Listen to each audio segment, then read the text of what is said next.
Welcome to the Shibe for Change podcast. Because good people deserve better. Well, that's one thing too that I really want to speak to is what really grinds my gears. You know, how can you, and I'm going to bring up things like autism or people who are traumatized. An example of this, and this doesn't super pertain to Marseilles, but an example is if you're trying to get accommodations as someone with trauma, you may have a lot of similar symptoms as you would if you had autism and you were lower on the spectrum, or however they say it. You may have the same symptoms as far as executive dysfunction, meaning your brain it's hard organizing, planning, all of those things, which makes it difficult to go to school. But because your diagnosis, the words are different, there's no policies on behalf of those people. You know, you would have to go and get diagnosed with autism in order to get accommodations for school. So these policies like disability and all of these things, there's so many holes because they're not listening to the people who are coming into the office. People coming into the office with PTSD saying, I'm having a hard time. And they say, well, you don't have autism or you don't have one of the qualifying things. It's like, it's such a problem when we're not listening. These accommodations are supposed to help people who are struggling to get through school, right? And they don't. There's not people being helped because they're not listening to the people who are coming for help. You know, forgive me because I have ADHD, but that tied in somehow to Marseilles. One thing that, I really resonate with that on a couple of different levels. For one, I too am easily distracted, and I love it. Yeah, I'll have to keep you. You know, yeah, come on, bring back, come on. Well, no, and then of course, I really believe that I'm dopamine addicted. Yeah. Just like that's why I'm constantly checking the phone. Hey, what's going on? I need that little hit. When you talked about policies made on behalf of people without their input, yeah, and how that can relate to people with disabilities. Yeah. I was in a very former life, I was in disability rights. I worked for an organization called the National Council on Independent Living. Mm-hmm. And something that was really argued that I really appreciate is so often something is done to someone rather than for someone. Yeah. And I think that in serving the population of Marseilles, we obviously can't make everybody happy. Right. And that's fine, that's granted. But we can listen to everybody and be able to say back to them what it is they're arguing in a way that they would accept. Exactly. So so for example, let's say a person comes in and says, I really want to protect the space around the memorial wall. I don't want there to be any festivals there. Yeah. Now, whatever my response is, I have to be able to tell them, I appreciate that you're concerned that this is sacred space that should not be commercialized. Mm-hmm. Is that a fair representation of what you're arguing? I owe them that. Whatever I decide as part of a vote from that, I owe them that understanding. Mm-hmm. And that's what I think is so very lacking right now in our local government. It's the automatically assuming the worst of people who disagree with you. And that's just not how we can go.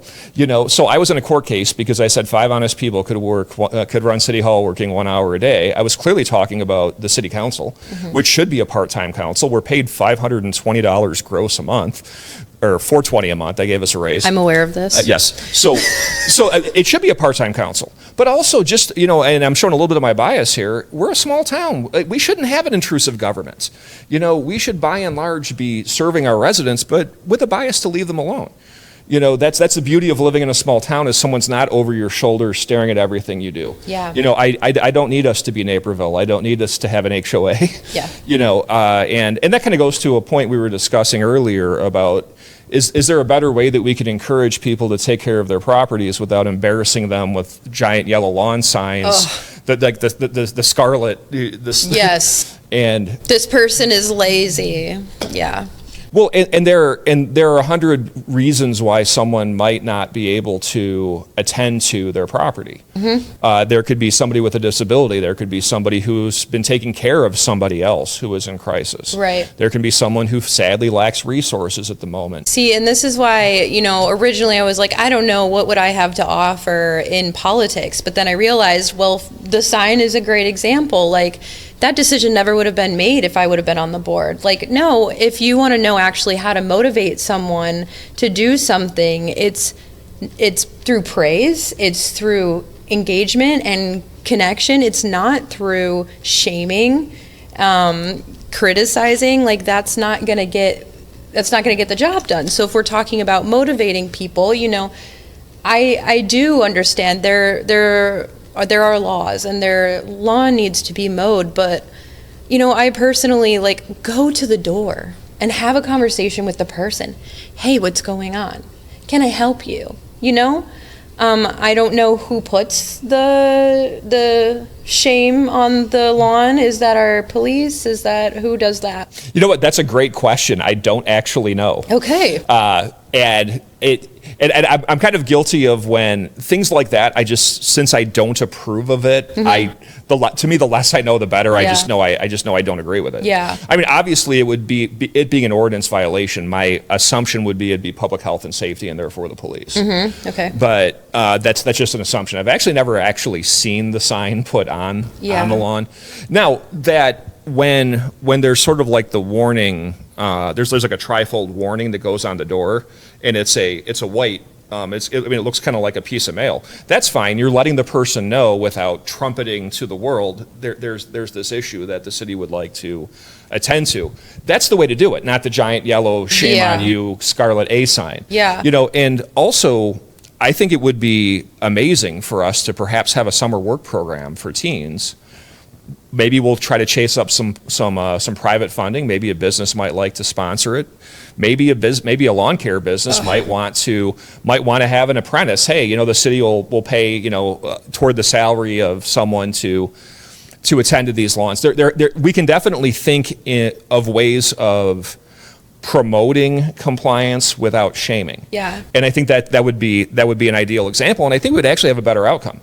Because I do understand that there are ordinances for the welfare of the community around you. But again, let's encourage the kind of behavior we're looking for rather than shame people into it. Yeah. Another thing to me is I'll get in some trouble here, but well and good. I think that if someone's struggling to pay their water bill, having a draconian late charge is not a way to get them back current. So we definitely should rethink what our late charges look like. And you know what, that stress that's providing, like, oh no, I can't pay my water bill. Oh no, now I really can't pay my water bill. Please tell me how that's motivating to come up with magically more money. It's insane, like the ideas of motivation and the way things are run, and I understand the water bill needs to be paid, but there are resources, and maybe instead of doing that, we send a list of resources in the mail with the late bill. You know what I mean? Like, hey, we're here to help you. We're your support. We are not here, like you said, it's not a lot of money. And I kind of like that we're not making a lot of money, because then maybe that discourages people from coming in here. I don't understand why Hall and Beck got involved, but maybe it's control. I don't know, and power and. Well,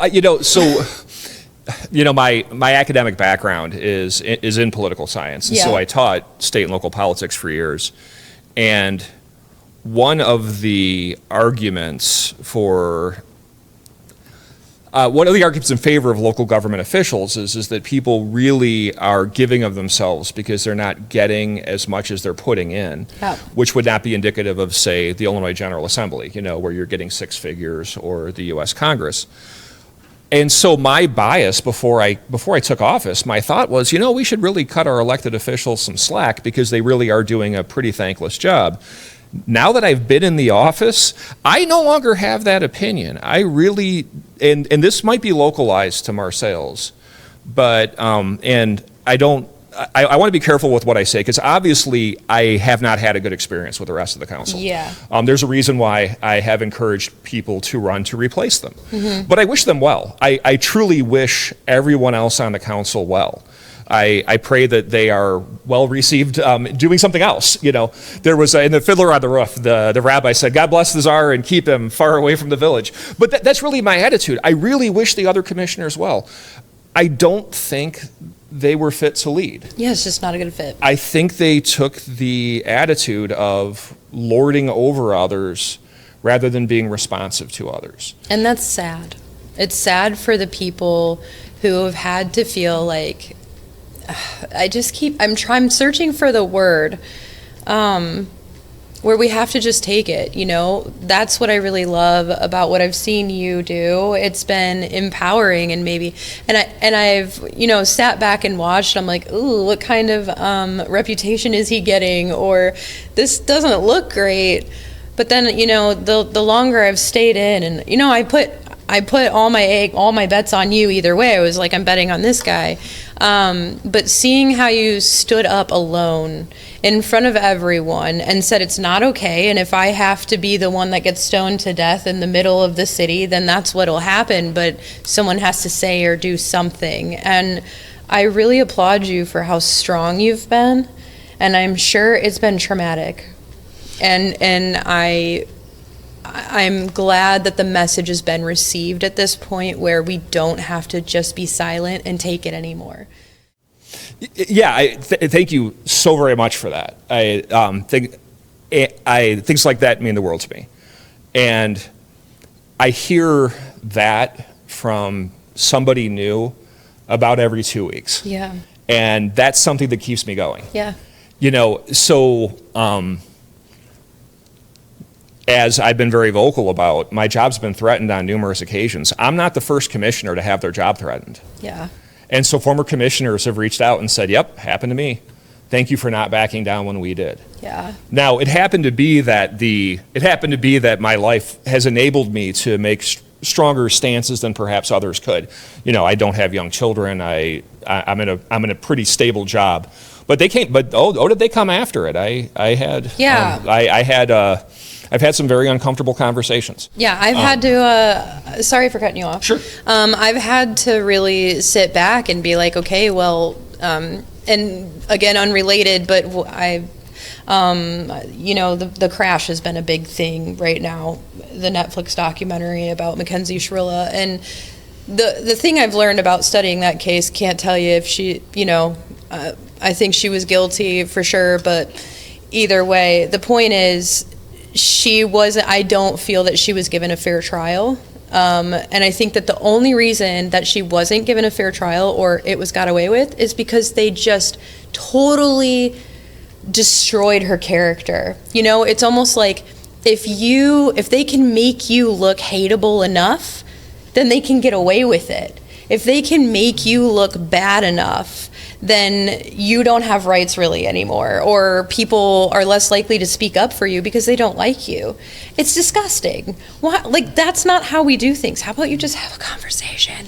Like, maybe, just maybe, you're wrong, you know? And that's something that I really love about, like, I was really like, does Mike really want me to run for commissioner? Like, he actually, why? Like, I'm a social worker and I'm going to push you. Of course. Like, I'm not somebody who, my mind is never made up. I am always on integrity. Like, even if I'm the only one who disagrees, that's going to be where it goes. And I'm going to tell everyone why I disagree. You know what I mean? And so, like, I'm hard to work with in that way, you know? And like, I told you that. And you were like, yeah, that's what I want. Yes. Well, I'm such it's weird, you know, like, because of my federal job, I cannot legally run on a partisan label. Yeah. But I'm a partisan to nonpartisanship.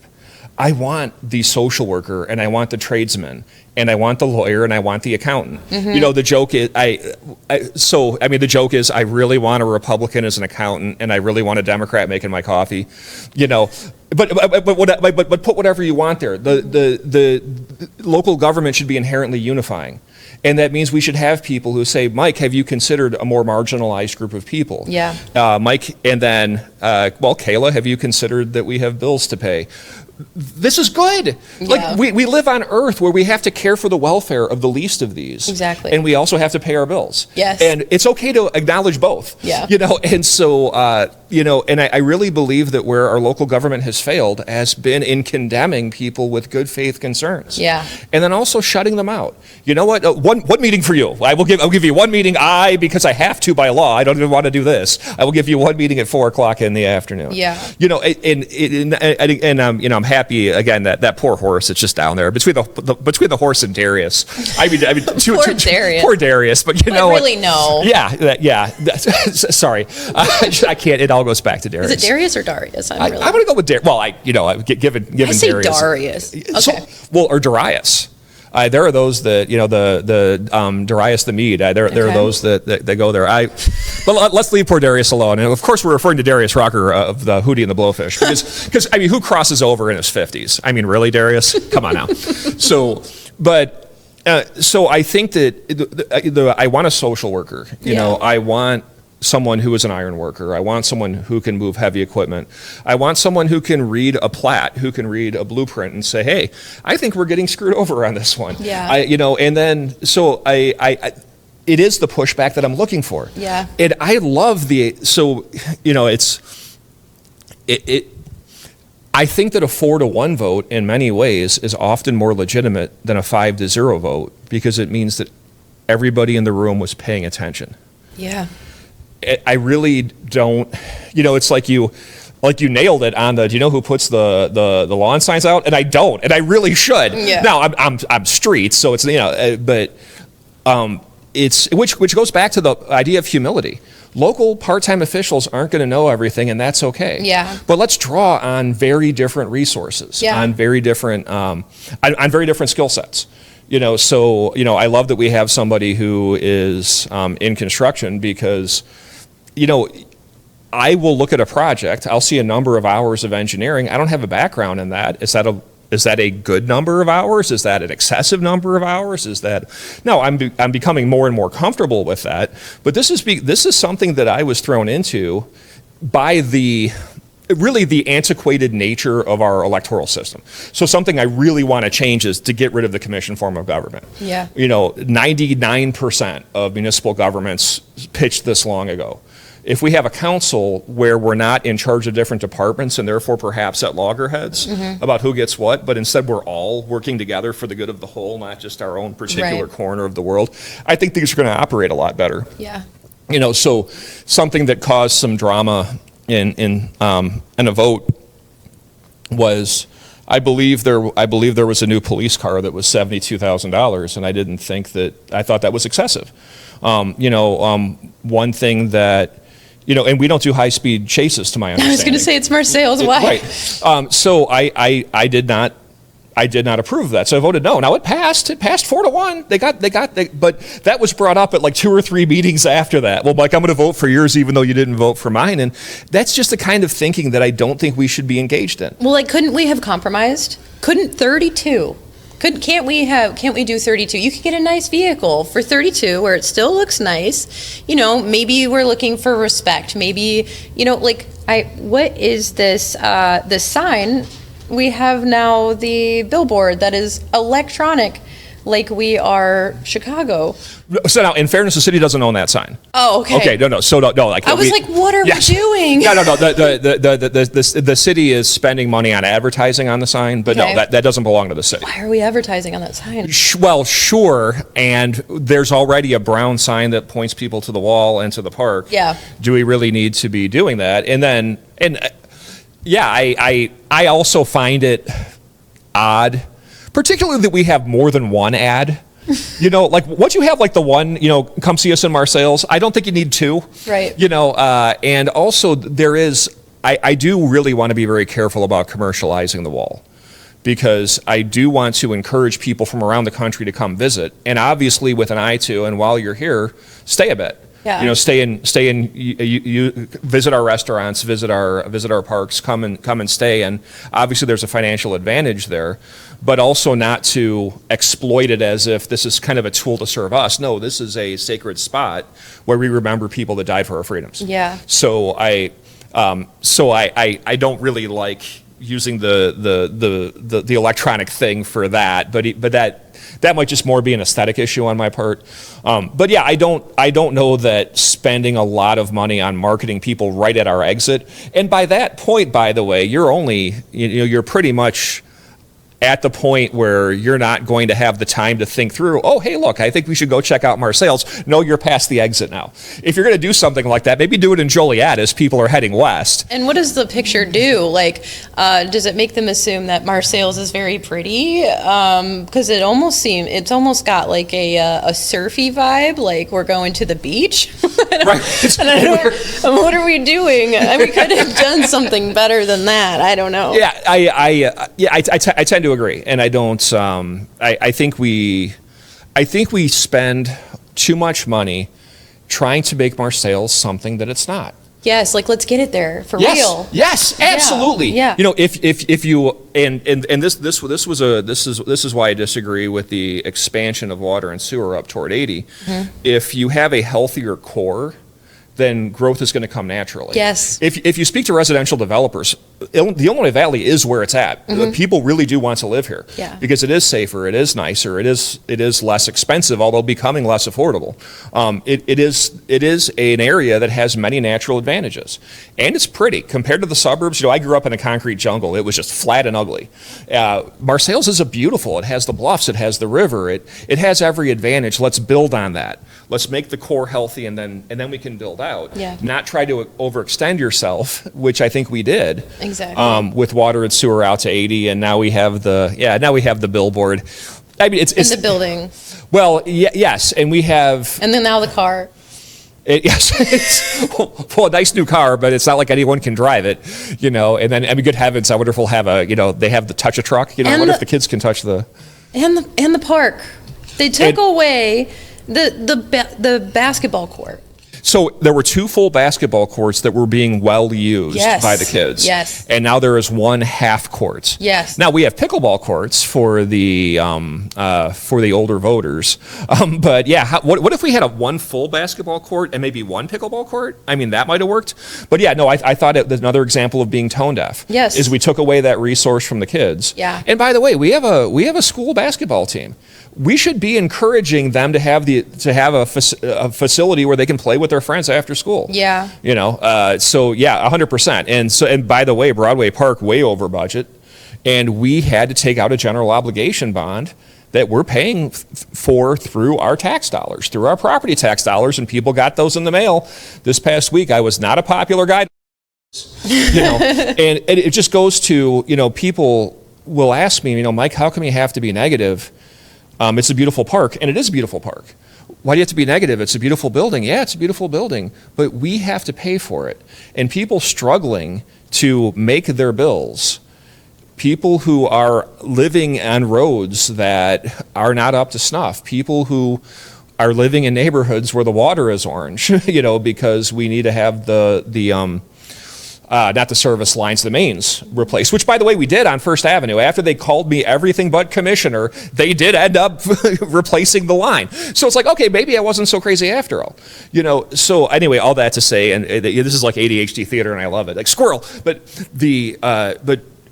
really, we are trying to be something we're not. We're spending money we don't have. Yeah. And when we bought the building, when we bought the Palace at 200, I had argued, well, it's kind of like the houses up at the subdivision north of town, Saddlewood. Those are very nice houses. Mm-hmm. I really wish I could afford one. But you know what? I can't.